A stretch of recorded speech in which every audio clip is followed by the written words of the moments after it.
بعد ما دفن راضي زوجة ابوه صالحة رحمة الله عليها، جاء واخبر اهلها واخبر جماعته واخبر عيالها الاطفال الصغار اللي عمرهم 11 سنة و10 سنوات بانه طلع هو وياها مشوار المدينة الحائط وصار لها نوبة قلبية وتوفت وفاة طبيعية، وانه دفنها وصلى عليها. زعلوا اهلها وقتها واقاربهم. ليش؟ قال ان اكرام الميت دفنه وانا دفنتها والان اقيم العزاء. وقيم لها عزاء في بيتهم 3 أيام، والناس صدقت السالفة وصدق الموضوع وراحت الأيام. عاشوا عيال صالح الولد والبنت مع اخوانهم الكبار. راحت الأيام وراحت السنين، وتقريبا في عام 1439 الآن عيال صالح المقتولة غدرا صار أعمارهم البنت 18 سنة والولد 17 سنة. في هذا الوقت قدموا على الضمان الاجتماعي علشان مستحقين وقته ويبغون الضمان الاجتماعي يجيهم.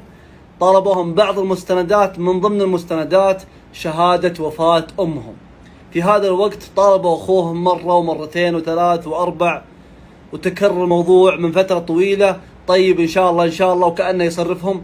طبعا هذا كله مع تعنيفهم وضربهم لإخوانه، اللي هو راضي قاعد يضرب أخوه وأخته الغير أشقاء. راضي الآن تورط وهو في ورطة كبيرة، يعرف أن شهادة الوفاة اللي معه مزورة. كلم إخوانه اللي من أبوه جابوا شهادة الوفاة، وبعد ما أخذها الضابط شاف وحس فعلا إنها مزورة، وبعد ما تأكد وبعد التحقيقات تبين فعلا إنها مزورة، والشهادة كانت لأبوه أصلا، أبو راضي.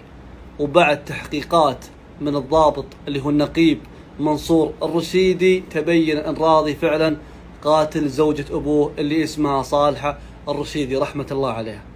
وقال له القصة كاملة، اني اخذتها وضربتها وعنفتها ووديتها للحائط وحفرت حفرة عشوائية ودفنتها فيها. ألقي القبض على راضي الرشيدي واخوه واخته الاشقاء على اشتراكهم في هذه الجريمة.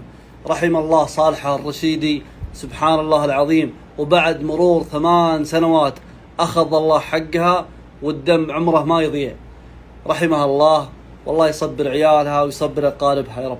قبل أسبوعين من الآن في تاريخ 1445 14 محرم تم الحكم القصاص على راضي الرشيدي بالقتل تعزيرا حتى الموت، نظرا لهذه القضية البشعة القوية جدا اللي وقف لها شعر راس. وسبحان الله العظيم، الله أرسل النقيب منصور الرشيدي. يمكن قصة حدثت قبل يكون على الخدمة العسكرية وقبل يكون ضابط.